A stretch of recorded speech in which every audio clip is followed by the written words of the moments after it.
Então, a gente está agora começando o Básico 2. A gente vai fazer a primeira e segunda aula do Básico 2 no livro.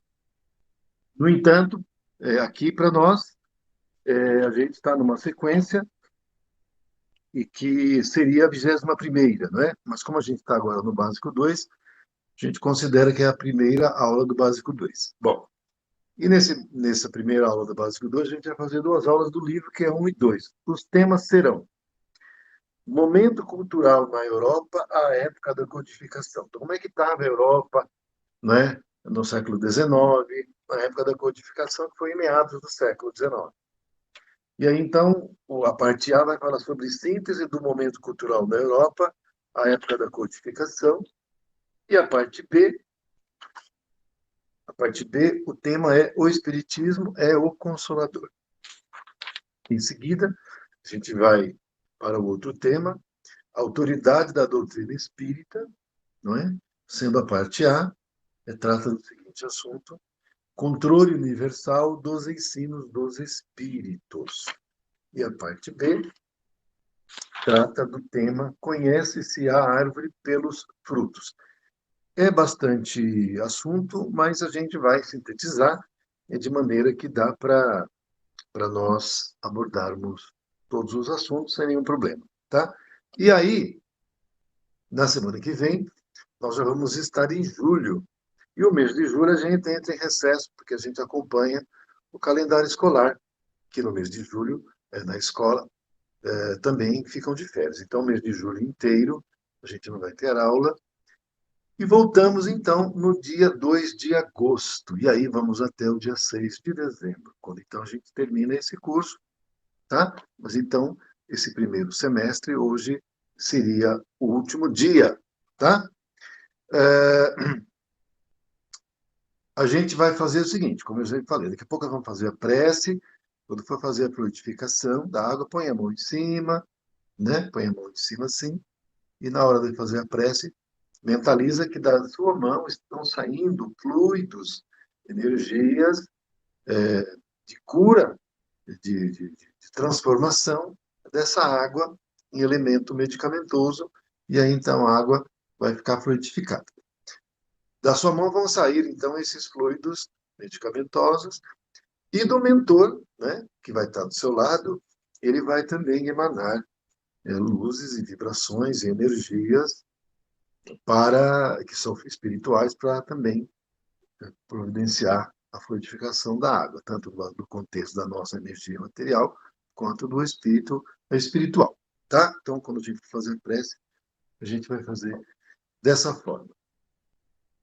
Para o pessoal do nosso grupo aqui, é, principalmente quem é de Poá, eu já adianto que nós vamos começar um novo curso em agosto, no dia 6 de agosto, lá na Casa Espírita Maria de Nazaré, um curso presencial, que é o curso Aprendizes do Evangelho. Vai ser de sábado, das 14 às 17h30. Então, quem eventualmente tiver interesse, depois daqui no nosso grupo, né, do curso Básico de Espiritismo, é só informar que tem interesse, aí eu adiciono no outro grupo que é desse curso novo, que é o de Aprendizes do Evangelho, que vai começar em agosto. Eu falo principalmente de quem é de fora, porque como é um curso presencial, quem é de fora às vezes é um pouco mais dificultoso. Mas não tem impedimento também. Então, que, por exemplo, for de Mogi, quiser participar, vai ser uma alegria. Eu mesmo sou de Mogi e eu saio daqui, vou até Poá e eu vou participar, tá? Então a gente pode combinar, inclusive, questão de carona, tudo, não tem problema, ok? Então fica a dica aí, tá?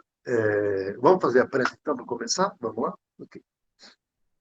Então, quem pegou água, está com a aguinha na mão, o seu copo, já segura.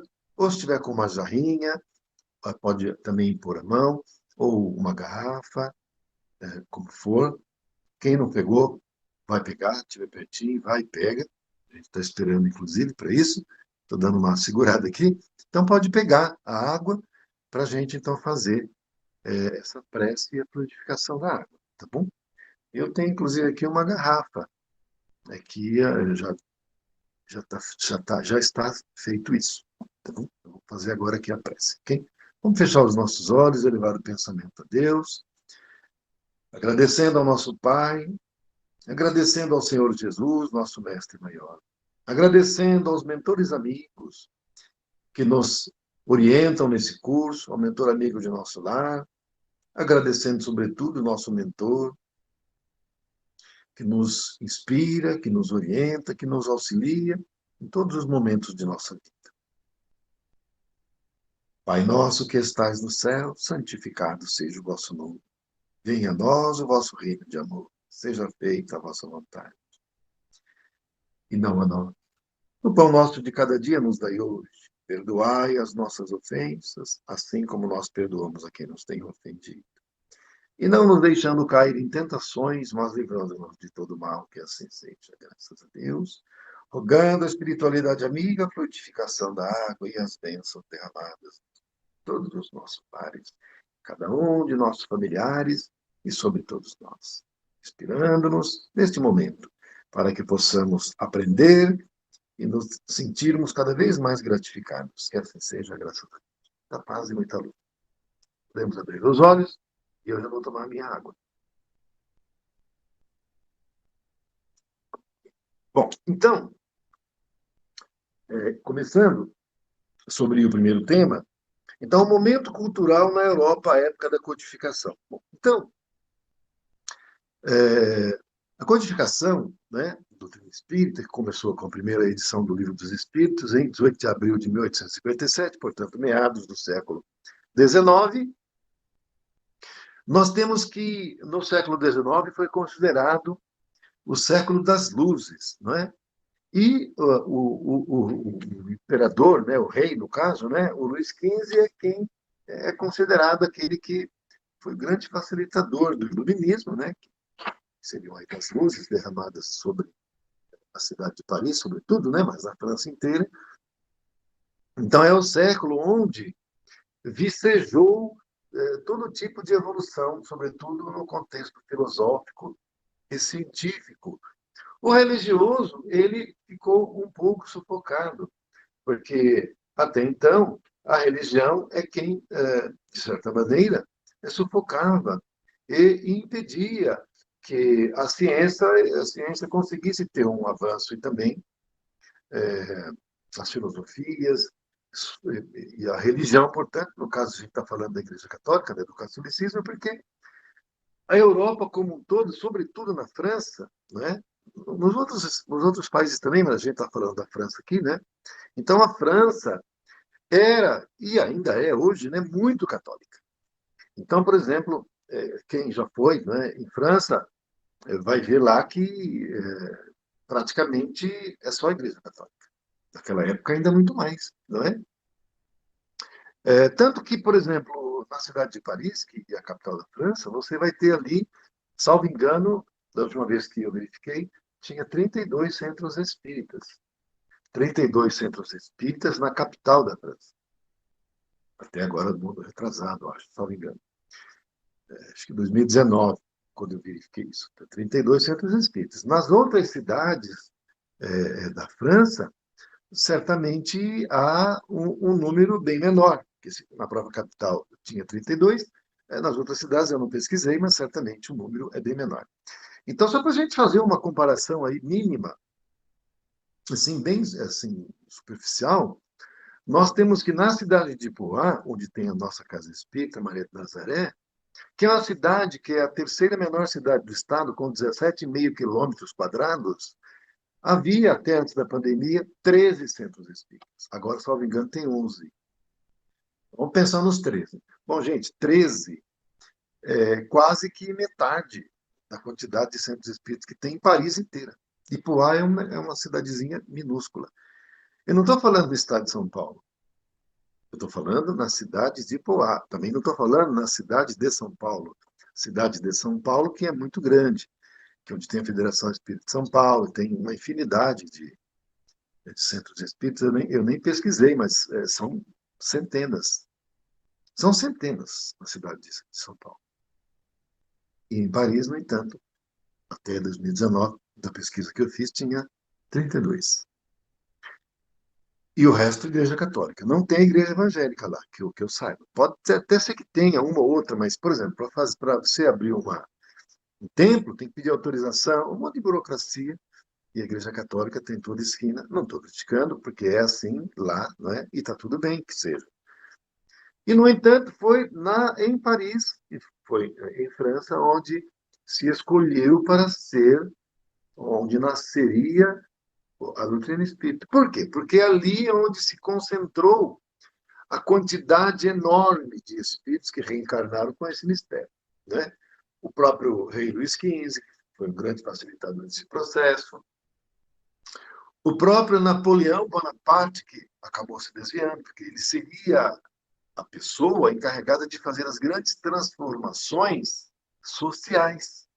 Mas aí ele começou a ter algumas vitórias em termos de bélicas, e aí subiu a cabeça, o poder, e aí quis dominar toda a Europa, e dominou de fato, né?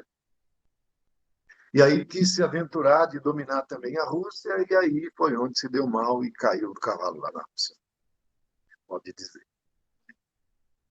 No entanto, a quantidade de cientistas, né, que vicejaram ali, em França, sobretudo em Paris, foi uma coisa assim enorme, não é? E, portanto, é onde nasceu o iluminismo, que esse processo de ascensão, né, da ciência como um todo, da filosofia, e onde exatamente nasceu a doutrina espírita. E Kardec teve a felicidade, para não dizer que, logicamente, tudo foi uma preparação da espiritualidade superior, né, dele estudar justamente em uma escola de Pestalozzi. Pestalozzi, que foi o grande visionário e transformador do sistema educacional, não é? Ele privilegiava o quê? Que a criança tivesse a individualidade e a independência para o aprendizado. Então, na escola de Pestalozzi, os professores atuavam de uma maneira completamente diferente de hoje. Então, a criança, ela era incentivada a pensar e a observar. Então, através da observação e do raciocínio da própria criança, ela ia compreendendo a natureza, não é? A ciência, através da observação, e o aprendizado com naturalidade ia se desenvolvendo. Então, havia um desenvolvimento do cérebro da criança através da própria curiosidade. Né? Então, o ensino não é como hoje, ou pelo menos como no Brasil era na época que eu estudava, né? Que você tinha que fazer, tinha que decorar. Então, hoje, eu acho que, eu não estou estudando mais, mas eu creio que seja assim, porque na minha época você tinha que decorar. E hoje ainda acho que então a criança tem que decorar para ir bem na prova para passar. Não importa se depois ela esquece e não guardou na memória, mas ela decorou, na hora de fazer a prova ela acertou, está aprovada e vamos em frente. E vamos em frente. Algumas não conseguem passar, mas aí tem aprovação automática e vamos em frente também. Mas, na escola de Pestalozzi, em Yverdon, onde foi que Kardec estudou, era diferente. Então, a criança era incentivada ao pensamento lógico, crítico, para ela desenvolver o conhecimento e desenvolver a inteligência e a memória. Então, isso favorecia o quê? O aprendizado, a internalização do conhecimento real e verdadeiro. Porque depois que internaliza o conhecimento, é diferente de decorar. Vai passar um tempo, ela não esqueceu, porque ela sabe. Porque uma coisa é a gente saber e outra coisa é a gente decorar. É totalmente diferente. Você decora, é momentâneo, não internaliza. Então, naquele momento que está decorado, você falou 1000 vezes, mas decorou. Okay. Aí você vai fazer a prova, passou, graças a Deus, estou livre disso. E nem pensa mais no assunto.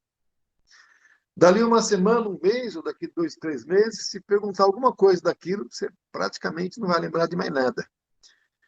Porque não houve um aprendizado, houve só uma decoração. E na escola de Pestalozzi, o sistema educacional era diferente. E foi aí exatamente onde Kardec foi colocado para se educar. E aí ele desenvolveu o raciocínio crítico, lógico. O Kardec falava vários idiomas, né? Inteligentíssimo. Kardec reformulou o sistema educacional da França. Ele era um excepcional professor. E aí, quando ele ficou sabendo sobre, né, esses fenômenos, né, que na época eram chamados de mesas girantes, ele, num primeiro momento, ele achou aquilo uma leviandade, que aquilo não podia ser uma coisa séria, ele nem cogitou de ir atrás daquilo, porque até a alta sociedade ia e comentava-se nas altas rodas sociais, né, pessoas gabaritadas da sociedade parisiense e convidaram ele para ir. Ele falou, não vou nesse negócio aí, imagine. Não é? Ele fazia parte da Academia de Ciências de Paris. Ele falou, não vou, imagine. E, no fim, acabou sendo convencido por amigos e falou, bom, tudo bem, vou lá. Ele foi lá e aí acabou constatando que aquilo não era brincadeira.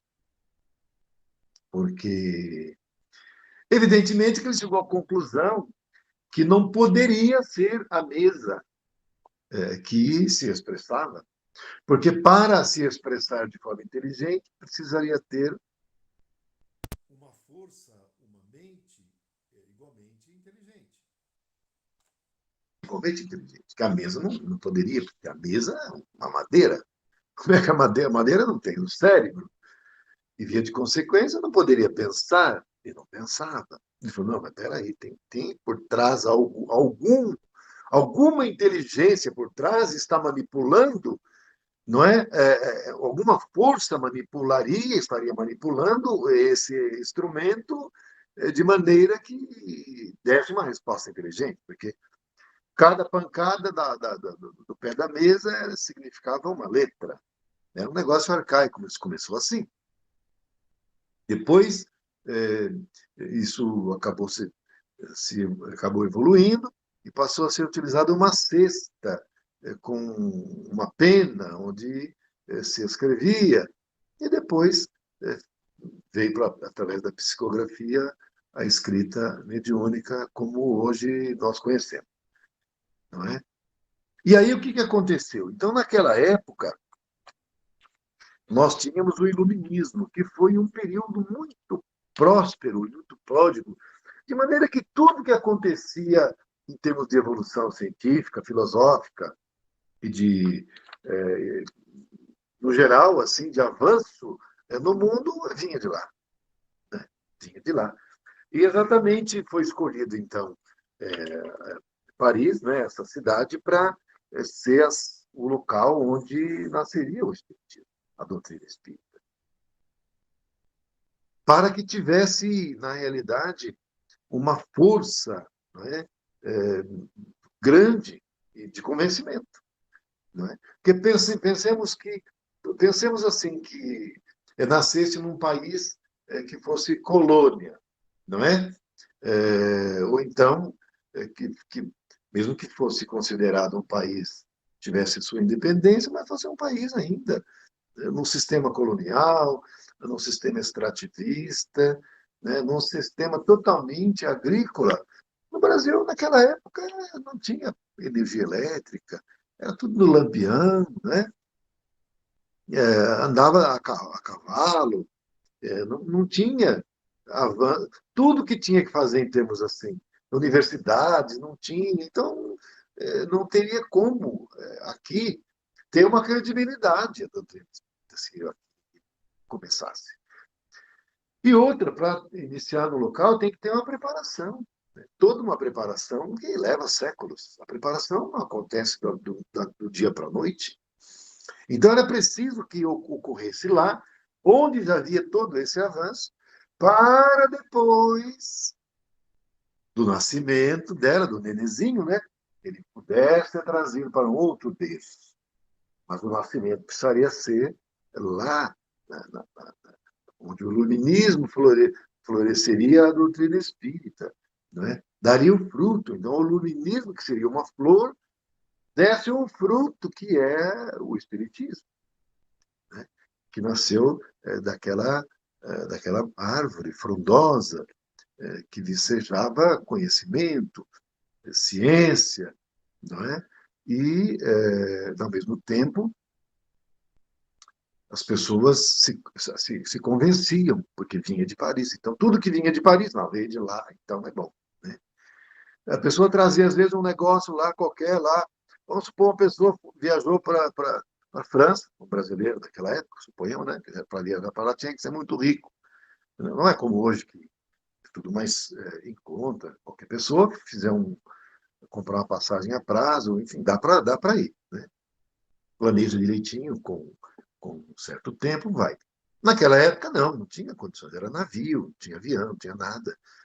Então, para ir, quem ia era fazendeiro, pessoa muito rica. Então, suponhamos que um casal de brasileiros ricos fosse lá e trouxesse qualquer coisa de Paris. Qualquer coisa. E trouxesse para cá e mostrasse. Ah, é de lá, não sei o quê. Então, todo mundo dava credibilidade, valorizava como sendo uma coisa muito importante, que veio de Paris. Esse era o objetivo, era o propósito. E aí, então, é que de lá veio esse nenenzinho, né? A doutrina espírita, começando pelo livro dos Espíritos, e a por todo o Brasil, porque alguém foi lá, comprou o livro, né? E trouxe para cá. Que livro que é esse? É de Paris. Ah, se é de Paris, então é bom. E aí o interesse já começou de cara, porque vem de Paris. As pessoas bem informadas no Brasil, as pessoas de todas as classes sociais no Brasil, vinha de Paris, é um negócio importante. E aí o livro dos Espíritos foi caindo na mão das pessoas certas, porque tem tudo uma preparação. E quando cai na mão da pessoa certa, ela bate o olho e fala: Meu Deus, é isso aqui, eu encontrei, está aqui a resposta para todas as minhas dúvidas. E a pessoa se convence, se fortalece e começa a disseminar. Né? Como um polo que emana luz para todo canto. Então, é por isso que em Paris, né, na França, é onde o Espiritismo precisava iniciar. E foi nessa cidade, sob a influência do Iluminismo, não é? E de todos os espíritos que reencarnaram lá, inclusive o próprio Allan Kardec, não é? E possibilitou que a doutrina espírita, de fato, tivesse surgido lá.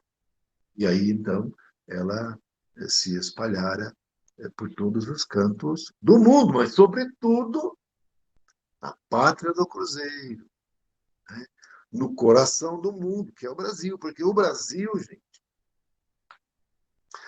vocês terem uma ideia, o Brasil, antes de ser descoberto por Portugal, antes, né, no encontro do Cristo com um dos seus ministros, ministro social, que é o Enlil, ficou decidido que não dava para continuar lá, a árvore do Evangelho do Cristo, e que iria para outro lugar. E Enlil falou: mas tem uma terra que é maravilhosa. Jesus, logicamente, que sabia. E tem o símbolo do cruzeiro. Olhando de lá, de certo local, tem o símbolo do cruzeiro, que é a terra, as terras brasileiras. Então ficou decidido que a árvore do Evangelho seria transplantada para a pátria do cruzeiro e que o Brasil, não é, seria convertido no coração do mundo. Né? Coração do mundo. As luzes do Evangelho emanariam daqui. Pátria do Evangelho. Mas, naquela época, havia índios aqui, havia uma civilização avançada, né, no Brasil. Mas, então, o Cristo disse assim: bom, Enlil, como você mesmo que está dizendo que lá que é o local melhor, e é mesmo, né? Eu preciso, então, levar a civilização para lá. Então, arrumar um jeito de algum povo aí mais instruído aqui da Europa descobrir lá para poder levar a civilização para as coisas acontecerem no futuro. E já que você que disse, então é você que vai ter que reencarnar para fazer esse papel. E, de fato, ele reencarnou como Henrique de Sagres. Ele foi o descobridor das cartas náuticas que permitiu a navegação, que até então só se navegava na costa africana para chegar às Índias, que era o objetivo, para comprar especiarias. E aí, então, a partir disso, com a descoberta das cartas náuticas, acabou se descobrindo aqui, né, o continente americano como um todo e o Brasil, né, com Pedro Álvares Cabral. E aí iniciou, então, essa saga, né? Combinando com a nossa pátria aqui, brasileira, pátria do Evangelho, coração do mundo, onde o Menezinho da doutrina espírita aportou aqui.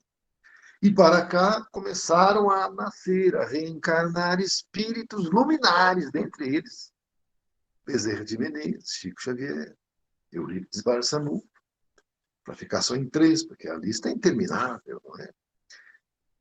E é interminável sem considerar os que já estão reencarnados agora, que é o próprio Emmanuel, que está encarnado agora, o próprio André Luiz, que está encarnado agora, é um menino já, o Emmanuel já é um moço, né? E os que vão reencarnar, dentre os quais o ministro Clarencio, do livro Nosso Lar, que vai reencarnar também. Quando André Luiz for adulto, vai ser a época que o ministro Clarencio vai reencarnar. Então, vocês vejam todo um planejamento. Todo um planejamento que foi traçado há mais de 500 anos. Então, o que eu quero dizer? Que as coisas não acontecem por acaso, ou por uma sorte. Não, tudo tem um planejamento. E o planejamento, gente, às vezes é de milênio, ou de milênios, ou de séculos. Não é de afogadilho que vai. Nós vamos fazer assim, quem sabe dá certo. Não existe isso, gente. É todo um planejamento, é toda uma preparação. Então,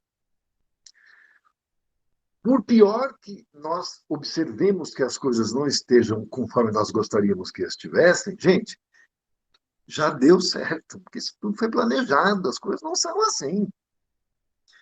Elas estão assim porque é para ser assim agora, porque agora é o final da transição. E o Cristo falou há 2000 anos, quando os tempos forem chegados, que todo mal seja feito, que os santos se santifiquem. É a hora da separação do joio do trigo. Então as coisas vão acontecer e vão deixar acontecer cada vez mais. Aí cada um se sente mais à vontade para mostrar quem é. E é isso mesmo que é para ser. E aí, então, de repente, as coisas. Esse de repente que eu falo são questão de algumas décadas. Já começou agora, em 2019. Que o próprio Chico falou. Que se até 2019 não enveredasse por uma guerra de extermínio, a partir daí as coisas iam caminhar de uma tal maneira que promoveria uma transformação, mas não aquela que aconteceria por guerra nuclear, porque daí você destruiria com tudo e levaria um milênio para a coisa voltar, né? Dentro de uma condição razoável. Mas na medida em que não aconteceu isso, as transformações vão acontecer. Então vão ter também situações aí difíceis, mas não como aquela de guerra de extermínio. Vai ser suavizado, mas a transformação vai ter que acontecer, porque o nosso modo de viver não vai prevalecer mais. Esse modo de viver, muitas expiações e provas.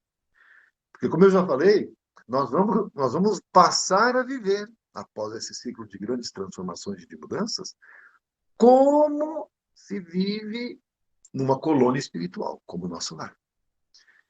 O jeito que eles vivem lá, o modo como eles vivem lá, é totalmente diferente de como nós vivemos aqui. E nós vamos viver daquele jeito. Nós vamos viver, embora encarnados, mas vamos viver como espíritos. Porque nós estamos agora entrando na era do espírito. Não é? Então, se nós estamos entrando na era do espírito, nós temos que saber que somos espíritos e viver como espírito. E qual é a nossa bússola? O Evangelho de Jesus. É o Evangelho do Senhor. Nós vamos passar a viver o Evangelho, porque por enquanto nós estamos estudando. Nós estamos nos preparando para logo em seguida passarmos a viver. Então, aqueles de nós que vamos reencarnar novamente aqui, já vai estar, provavelmente, no começo da regeneração, nós vamos passar a viver o Evangelho. E os espíritos que estão reencarnando, não são espíritos que têm débitos grandes perante a justiça divina. E a partir de 2025, só vai reencarnar espírito sem karma, que não tem mais débito para pagar. Esses vão ser os nossos, talvez, avós, para alguns nossos pais. Vamos ver, né? Próximo assunto. O Espiritismo é o Consolador. Então, quando estava próximo da época de Jesus deixar este mundo físico, e ele já sabia, então ele disse para os discípulos dele o seguinte: ainda tinha muito mais para vos dizer, mas não apresentais condições de compreender. Então, eu rogarei ao Pai que vos envie um novo Consolador, para que possa relembrá-los de tudo o que eu já disse e muito mais, e esclarecer-lhes muito mais, não é? Eu vou ler a passagem certinha aqui, eu falei com as minhas palavras, a palavra certinha que está aqui no livro de João, evangelista João, capítulo 14, versículos 15 a 17 e 26. Vou ler um pedacinho que vem ao encontro do que eu disse, tá? Mas o Consolador, que é o Santo Espírito que meu Pai enviará em meu nome, vos ensinará todas as coisas e vos fará relembrar de tudo aquilo que eu vos tenha dito. Né? Eu falei com outras palavras, mas é isso. Né? Então, Jesus falou que rogaria a Deus que enviasse um outro Consolador. Então, significa que não seria ele que viria para trazer para nós diretamente, né? Para nós, a mensagem, os ensinamentos. Não é? Seria, portanto, um outro. Ele era o Consolador daquele tempo, estava encarnado ainda, inclusive. Então, não viria ele novamente, em pessoa, mas rogaria ao Pai que enviasse um outro Consolador. Ainda que ele tivesse por trás, ditando, inspirando, mas ele não viria em pessoa. Então, quem é esse Consolador? Esse outro Consolador? No caso, seria o Espírito Verdade, não é? Porque quando Kardec perguntou para esse Espírito que orientava a ele, portanto, a doutrina espírita, de uma maneira geral, que era o coordenador do processo todo, ele diz assim para Kardec: a vós basta saber que eu sou a verdade. Não é? O Espírito Verdade. E o Cristo, nessa passagem que está aqui no livro de João, diz assim: se vós me amais, guardais meus mandamentos, e eu pedirei a meu Pai, e ele vos enviará um outro consolador, a fim de que permaneça eternamente convosco. Olha agora. O Espírito de verdade, que o mundo não pode receber, porque não o vê e não o reconhece, mas, quanto a vós, vós o conhecereis, porque permanecerá convosco e estará em vós. Então, o próprio Cristo falou que esse Consolador seria denominado de verdade. E foi o que esse Espírito disse para Kardec: a vós basta saber que eu sou a verdade. Portanto, indo ao encontro do que Jesus já tinha falado, e está no livro do evangelista João. Portanto, a doutrina espírita tem como consolador o Espírito Verdade. Espírito Verdade que informam a espiritualidade, os espíritos fazem essas explanações, que não é outra pessoa senão o espírito mais evoluído que se encontrava reencarnado na Terra na época de Jesus, que era João Batista. João Batista. João Batista, que tinha sido, numa encarnação precedente, o maior profeta de Jeová, que era o profeta Elias. O profeta Elias, que foi considerado o maior profeta de Jeová, foi a reencarnação de João Batista. E Jesus disse que João Batista, entre os homens nascidos de mulher, era o maior. Ou seja, era o espírito mais evoluído na Terra,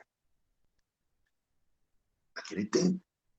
Mas ele disse ainda assim: mas no reino de meu Pai, o último lá ainda será maior do que ele.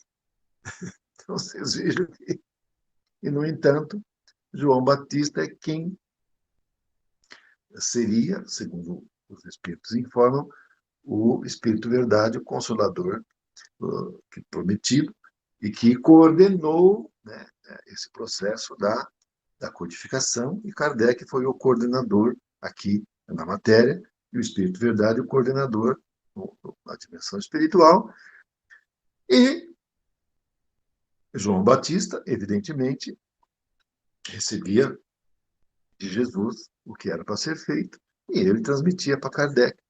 E nós temos hoje a doutrina espírita, não é? Então, é de fato a doutrina espírita o consolador, né? Esse outro consolador que Jesus, àquela época, rogou ao Pai, rogou a Deus que enviasse, não é? E ele sabia que seria mais ou menos muito próximo do final da transição. Na realidade, foi em meados da transição, porque a transição propriamente tinha começado 100 anos antes do, da edição do Livro dos Espíritos. 100 anos antes e 200 anos depois, não é? Então, vai culminar com o final dela em 2057, porque se o Livro dos Espíritos foi editado em 18 de abril de 1857, 100 anos antes, 1757, exatamente quando o Iluminismo explorou. Então, vocês vejam uma coisa toda casa, que é o período do reinado do Luís XV. Olha como a coisa dá tudo certinho, né? E aí, então, mais 2 séculos depois de 1857, vai dar realmente 2057, que vai ser o final, que é de 300 anos dessa transição. Bom, e é por isso que naquela época não se conseguia conceber nem compreender, e hoje, com a doutrina espírita, a gente entende, não é? Essa passagem que diz assim, que Jesus falou, né? Bem-aventurados os aflitos, porque eles serão consolados. Olha a consolação de novo aí. A doutrina espírita é o consolador, é o outro consolador. Por que a doutrina espírita consola?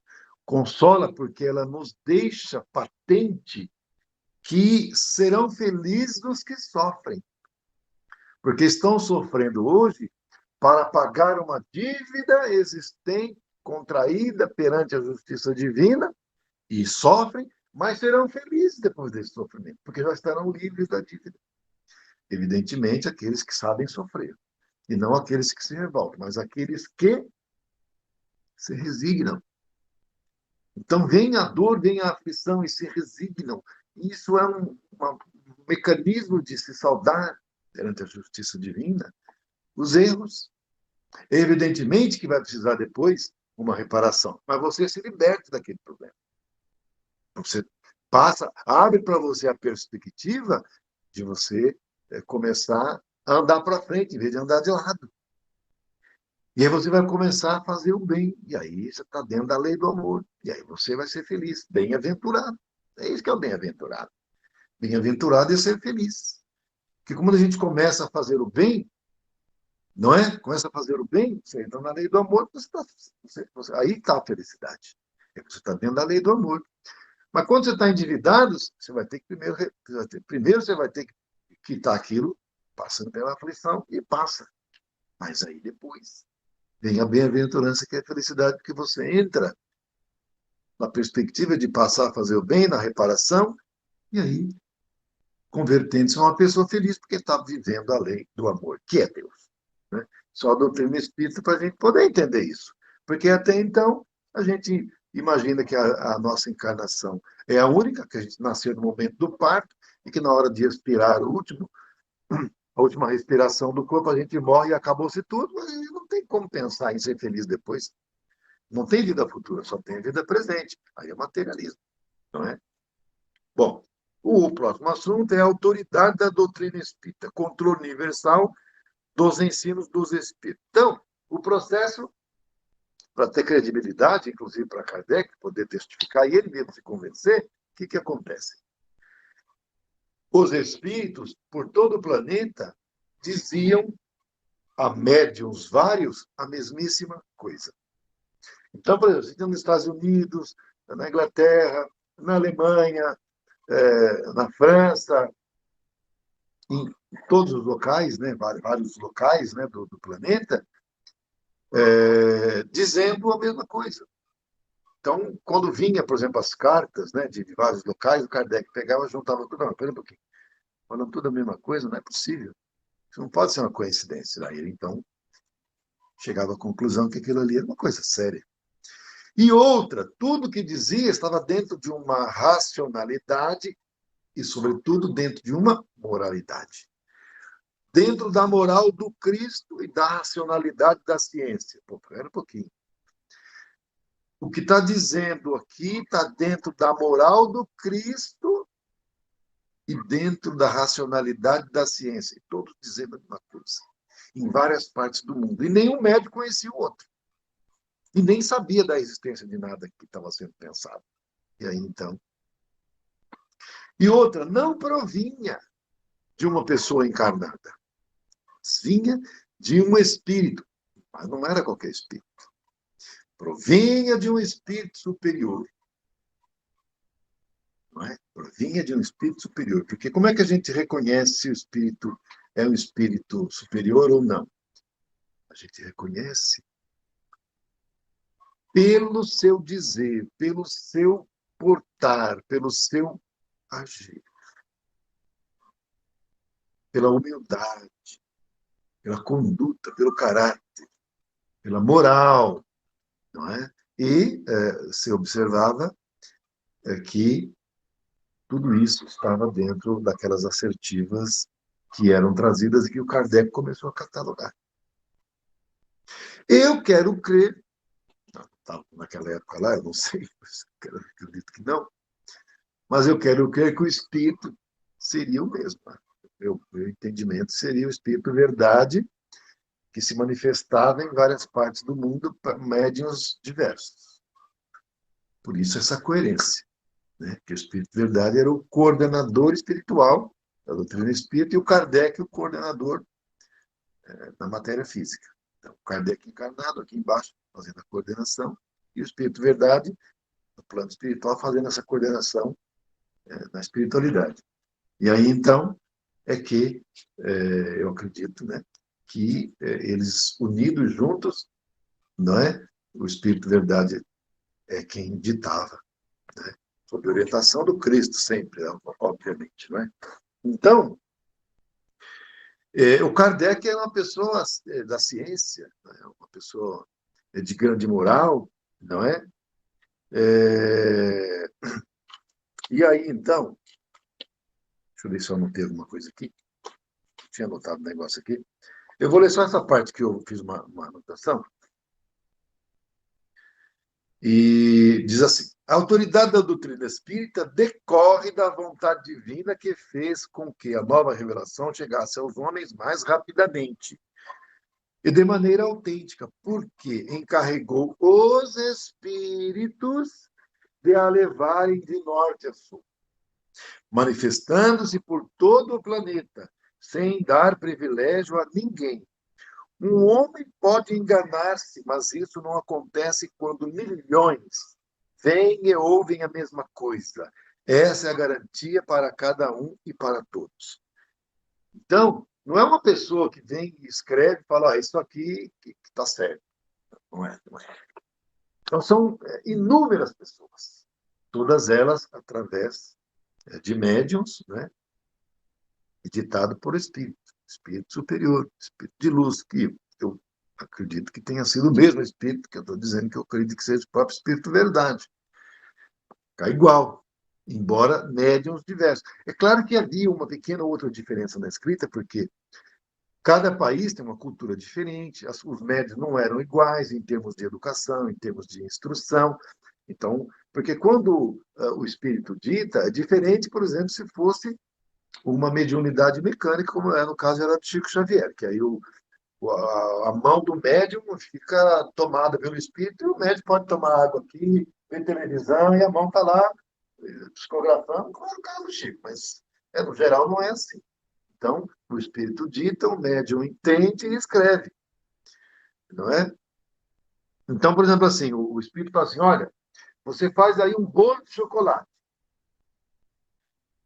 Bom, aí no caso, esse médium precisa saber fazer o bolo de chocolate. Vamos supor que o médium saiba fazer o bolo de chocolate. Ah, fazer o bolo de chocolate, é tranquilo. Quem é assim que faz, que ele já sabe, que está instruído. Agora chega para uma pessoa que não sabe nem o que é bolo de chocolate. Faz um bolo de chocolate. Hã? Como é que faz? E aí ele escreve do jeito dele. Estou dando um exemplo assim, bastante superficial, mas, de toda maneira, no contexto geral, batia. Era tudo, batia tudo, né? E como vinha de várias fontes, né? Então, a credibilidade era completa, não é? A gente vai agora para o último assunto, porque a gente também está indo para o fim aqui, que é o seguinte. Conhece-se a árvore pelos frutos. O que essa passagem faz? Essa passagem ela está no livro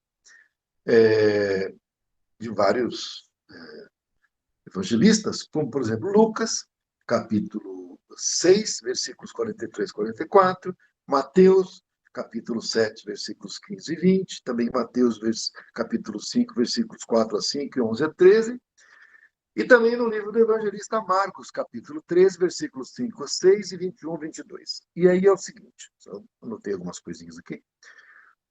Porque não é boa a árvore a que dá maus frutos, nem a árvore a que dá bons frutos. Então, e depois fala assim, porque do que está cheio o coração, disso é que fala a boca. Bom, o que significa isso? Que a gente tem dentro de nós, não é, aquilo que nós somos, né? E aquilo que nós conquistamos, no concernente às conquistas morais, às virtudes que nós conquistamos e também a intelectual. Então, todas as nossas conquistas intelectuais e morais fazem parte de nós, do nosso caráter.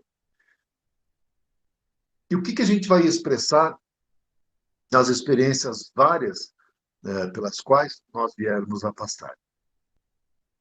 Nós vamos expressar o que nós temos dentro de nós. É por isso que Jesus fala que a boca está cheia, a boca fala do que está cheio o coração. Ou seja, o que você tem no coração é o que você vai expressar na sua boca. Porque o nosso coração, não é? E é a sede do nosso sentimento, ele vai estar cheio daquelas conquistas que nós obtivermos, que vão ser expressadas através do nosso falar e do nosso agir. E a gente fala expressando um pensamento, mas esse pensamento tem um fio antecedente que é o sentimento. Então, se nós somos ainda pessoas que ainda nos encontramos, por exemplo, no estado da violência, nós não conquistamos ainda o estado da paz. Então, nós ainda vivemos o estado da violência dentro de nós. Ora, se nós somos pessoas que temos em nosso íntimo ainda esse processo de sermos pessoas violentas, que é o nosso sentir, suponhamos que nós passemos por alguma prova, não é? E que, então, nós vamos logo pensar em alguma coisa violenta para resolver o assunto. E o nosso falar vai ser também agressivo. E o nosso agir também vai ser de agressividade. Tudo porque no nosso íntimo, dentro do nosso coração, o nosso sentimento ainda é aquele voltado para o estado da violência. Portanto, como Jesus falou, a boca fala do que está cheio o coração. Então, tudo que a gente põe para fora, através de palavras ou de ações, tudo vem lá daquele fio que vem lá antecedendo o sentimento. Porque o pensamento vai refletir o que nós sentimos. Vai refletir o que nós sentimos. E aí vem a assertiva de Jesus, não é? Que a árvore boa dá bons frutos. Quer dizer o quê? Que as pessoas que já conseguiram conquistar valores morais e intelectuais, já conquistaram as virtudes decorrentes da lei do amor, né? Porque o amor é uma lei que congrega inúmeras virtudes. Então, a virtude da paciência está dentro da lei do amor. A inteligência está dentro da lei do amor, mas se tiver dentro da lei do amor, porque se não tiver, essa inteligência pode ser usada para o mal. Mas se a inteligência estiver dentro, vinculada com a lei do amor, ela só vai ser utilizada para o bem. Então, uma pessoa, por exemplo, um cientista que conseguir descobrir, por exemplo, uma vacina para alguma doença, algum remédio, alguma medicação, alguma doença que aflige todas as pessoas no mundo inteiro, se ele estiver conquistado as virtudes que estão dentro da lei do amor, ele nunca vai fazer isso para o mal, mas vai fazer isso para o bem.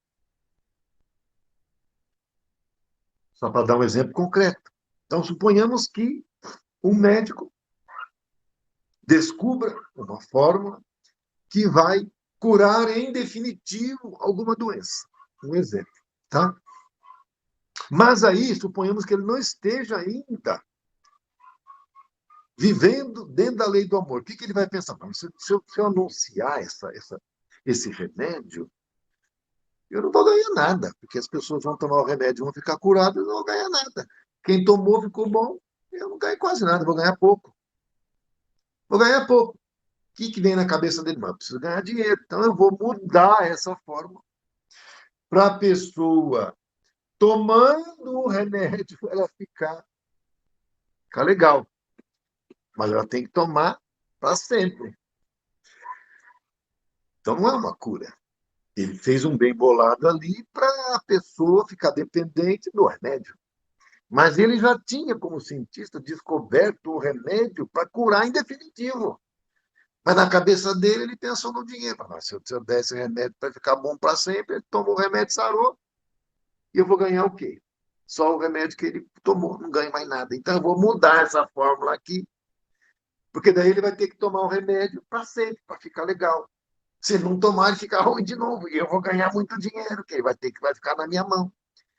Ele vai tomar o remédio até morrer. E eu vou ganhar dinheiro com ele até ele morrer. Vou ganhar dinheiro para sempre. Então, vamos mudar essa fórmula aqui para eu ficar rico. Daí ele solta a fórmula do remédio adulterada para ele ficar rico. Gente, é assim que funciona a indústria farmacêutica. Não é? Felizmente. Por quê? Os espíritos que estão encarnados, ainda sendo um mundo de expiações e provas, não são espíritos que vivem a lei do amor ainda. Então aí vem o sentimento de egoísmo, de interesses pessoais e não do bem comum. E é assim que o mundo de expiações e provas funciona. Mas isso já está perto de mudar. E como eu falei, para breve termina esse período de transição e nós vamos entrar em definitivo na regeneração, embora no início vai ser uma coisa ainda um pouco nebulosa, mas as coisas vão se acertando. Então, eu quero crer que até o final deste século já se esteja, em definitivo, é, no mundo que já vai ser chamado de mundo de e o planeta Terra integrado à comunidade planetária, das comunidades galácticas, já vai ser inserido entre as sociedades de mundos em regeneração, espiritualizados, e não mais expiações e provas, que são materialistas e dores e aflições. Aí, então, nós vamos ter oportunidade de ter contato com espíritos diretamente de todos os recantos do nosso sistema solar e até de fora, porque Jesus falou, na casa de meu pai há muitas moradas, então não tem só aqui. No momento, esses espíritos de outras moradas, eles vêm aqui, mas não se apresentam, não tem um contato direto, nem nada disso, porque não tem permissão ainda. Mas quando tiver completado esse final de transição e tiver na regeneração, aí vai poder, porque nós vamos ter uma compreensão, uma clareza, uma aceitação, que hoje o que passa na cabeça? A vida terrestre vai destruir, vai dominar o mundo. Não é nada disso, gente. O espírito evoluído, ele vai querer só... O espírito evoluído, ele vive dentro da lei do amor. Então começa daí. E o espírito que vive dentro da lei do amor, ele está em comunhão com Deus e, portanto, com Jesus, que é o nosso representante aqui do nosso mundo, é o governador do nosso planeta. O representante do planeta Terra é Jesus, é o mestre, é o Cristo, não é? Então todas as coisas que acontecem, elas estão acontecendo porque eram para acontecer, visando a evolução do mundo. E as pessoas sofrem o que elas têm que sofrer. Então a gente vê muitas vezes acontecendo algumas coisas que para nós são medonhas, mas elas tinham que ser daquela maneira. E a pessoa está passando pelo que tinha que passar. Não significa que a pessoa que esteja fazendo o outro passar precisava fazer aquilo. Não precisava. Porque se o escândalo é necessário, ai daquele que for o responsável pelo escândalo, disse Jesus. Que o que cada um tem que passar, vai passar.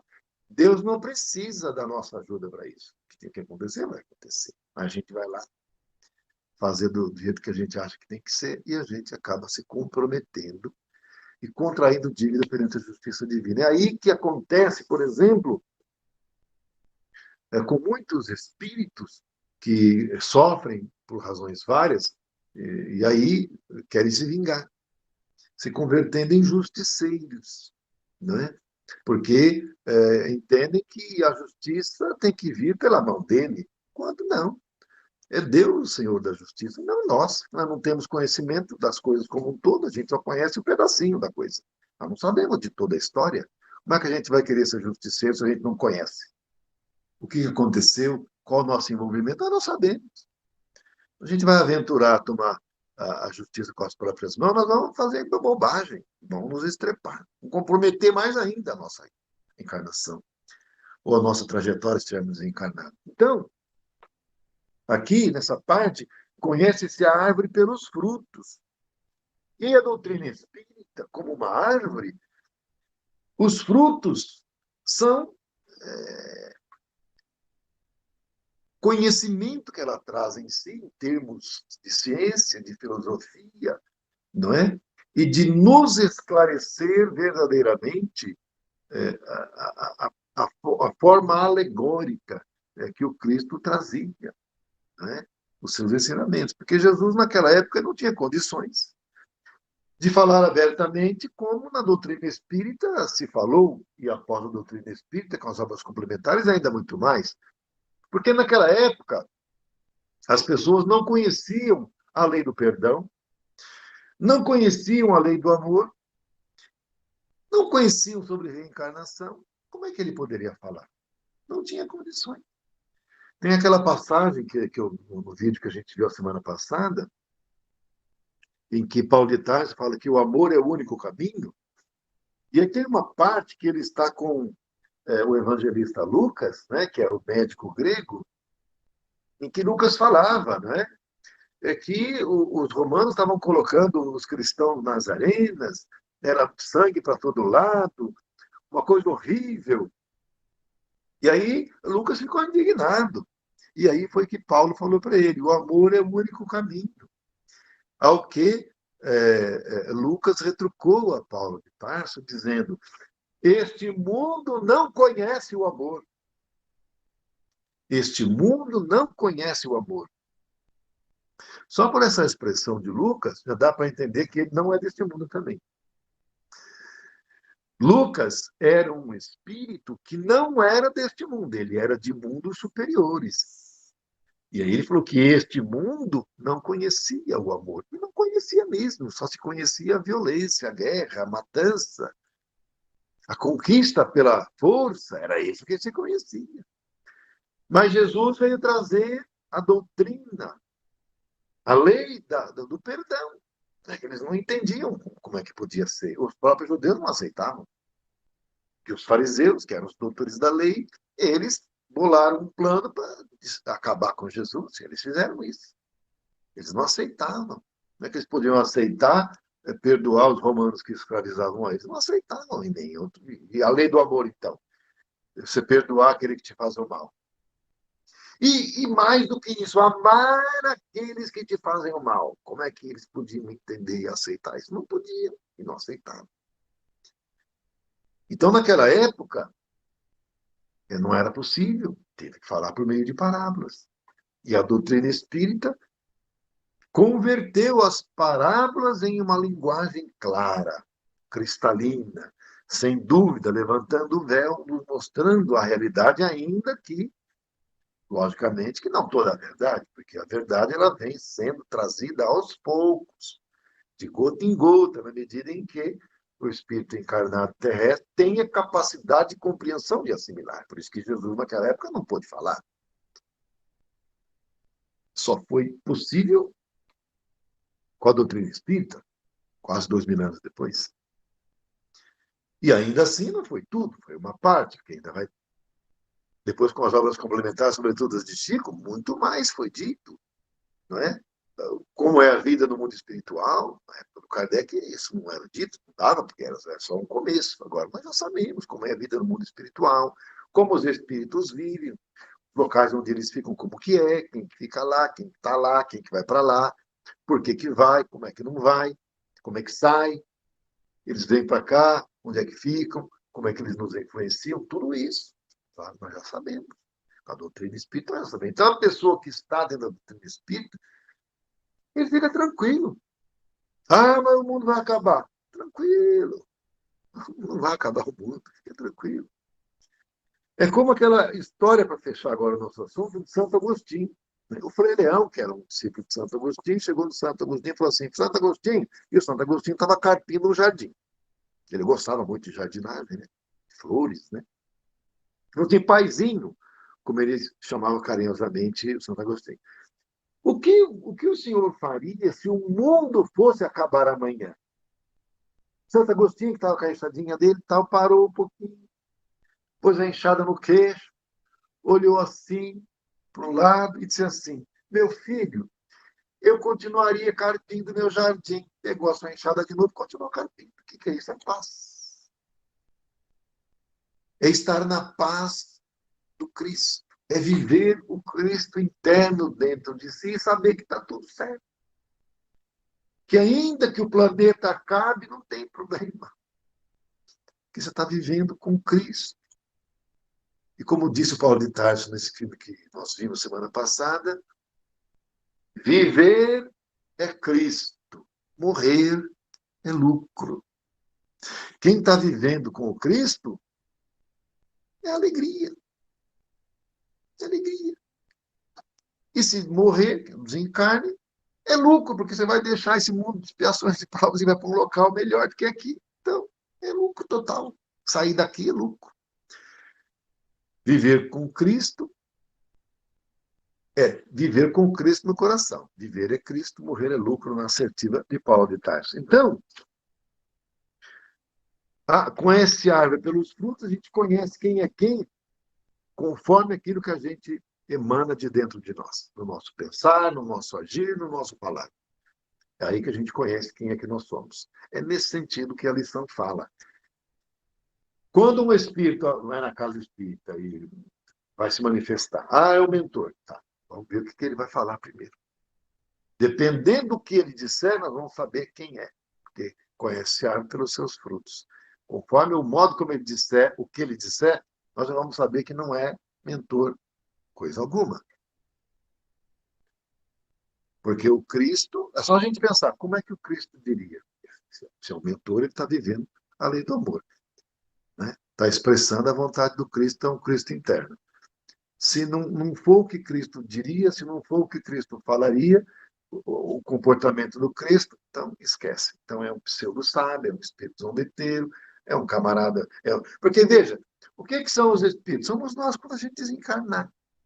Qualquer pessoa que desencarnar, seja aqui for, pode ir no centro espírita e os mentores vão deixar para testar os encarnados também. E ele passar por um espírito de luz não é nada. Então a gente precisa também entender isso, que não é que porque é um espírito que está falando que é um santo. Porque o espírito somos nós, gente. Todos nós somos espírito. Se nós não estivermos encarnados, nós somos espírito desencarnado. Se nós estivermos encarnados, nós somos espírito encarnado. É só isso. Nós continuamos sendo nós, do mesmo jeitinho. Com as nossas conquistas morais e espirituais, as nossas virtudes conquistadas ou não. Quando a gente desencarnar, a gente vai desencarnar com as conquistas que nós já obtivemos, ou não. Ninguém vai virar santo porque desencarnou. Ele vai virar um demônio. Vai ser o que é. A pessoa desencarnou viciada. Ela está desencarnada, viciada. Dobrado ainda, porque o vício aumenta. Triplica, quadruplica, quintuplica. Vai ficar com uma fissura danada para sustentar o vício dela. E é onde ela vai ficar obsediando as pessoas para poder sustentar o vício dela. Então, na encarnação, a gente tem que aproveitar para livrar dos vícios. Quem tem? Quem tem vício de bebida, luta, se esforça para livrar de cigarro, de droga, luta para livrar. Porque se desencarnar assim, sinto dizer, vai continuar assim. E aí vai ser um grande problema. A mesma coisa em relação a todos os assuntos. Então, a encarnação é uma oportunidade abençoada. Sobretudo esta, porque para alguns de nós poderá ser a última deste mundo. Porque o mundo vai se transformar, queiramos ou não. Nós somos igual a uma pulga, um carrapato no cachorro. O cachorro vai mudar. Nós estamos nele, nós vamos ter que mudar junto. Ah, eu não quero. Você está nele, não tem como escapar. Então você tem que sair dele. Eu não quero mais do jeito que ele está fazendo, nem para onde ele está indo. Então você tem que sair dele, porque ele vai, de todo jeito. E o planeta vai entrar no processo de transformação. Vai. A gente quer continuar nele, a gente tem que transformar junto. Ou então cai fora. Ou então cai fora. Se a gente não cair, vão cair a gente. Então a gente precisa aproveitar essa oportunidade de transformação e nos transformarmos também. Bom, minha gente, nós ficamos por aqui, terminamos então esses assuntos todos, né, que estávamos planejando de falar, né? No mês que vem, que é a semana que vem, nós vamos entrar em recesso, vai ficar o mês de julho inteiro, e aí então, no dia 2 de agosto, a gente vai começar, recomeçar, né? E vai do dia 2 de agosto ao 6 de dezembro.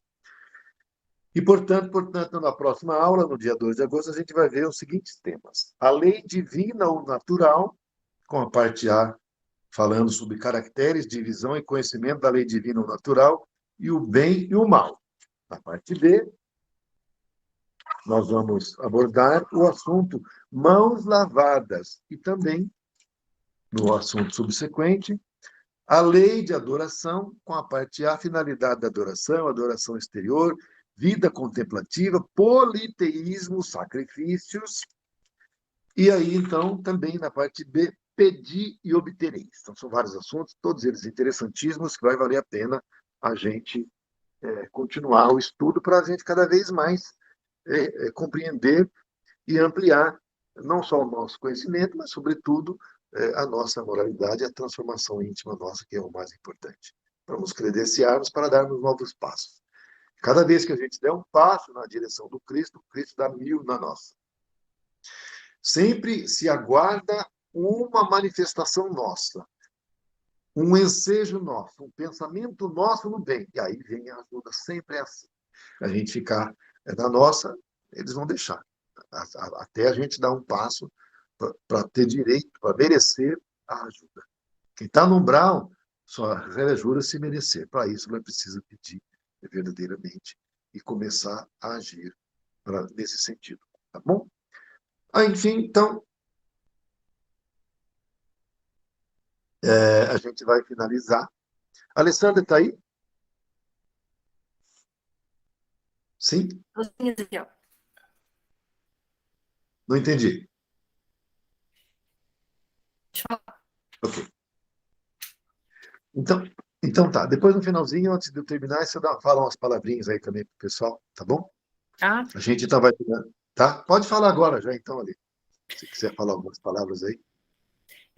nós vamos agora serenando nossos pensamentos, nossos corações, agradecendo, né, essa oportunidade. Foram 6 meses aí de aprendizado, que todos tenhamos um bom descanso, né, na proteção e para um retorno breve, que é um descanso passa tão rápido, né, 4 semanas, logo, logo a gente está de volta. É isso aí, pessoal. Vamos fazer a prece, então. Ave Maria, cheia de graça, o Senhor é convosco. Bendita sois vós entre as mulheres, bendito é o fruto do vosso ventre, Jesus. Santa Maria, ó Mãe de Jesus, rogai por nós, seus filhos pequeninos, agora e na hora do nosso desencarne, que assim seja. Muita paz, muita luz aos nossos corações, rogando a nossa Mãe Santíssima que derrame sobre os nossos lares as bênçãos de nossa Mãe, como seus filhos pequeninos, para que nesse período de recesso e de férias nós possamos receber suas consolações, não nos desamparando, Mãe. Graças a Deus, graças a Jesus, paz e luz aos nossos corações. Muito obrigado por esses 6 meses que passamos juntos. O grupo continua em atividade no mês de julho, embora não tenhamos aula, mas a gente pode continuar se falando e até o mês de agosto, no dia 2, onde vamos então renovar as aulas, tá bom? Um grande abraço, muito obrigado, um beijo no coração e até a próxima, se Deus quiser. Tchau, tchau.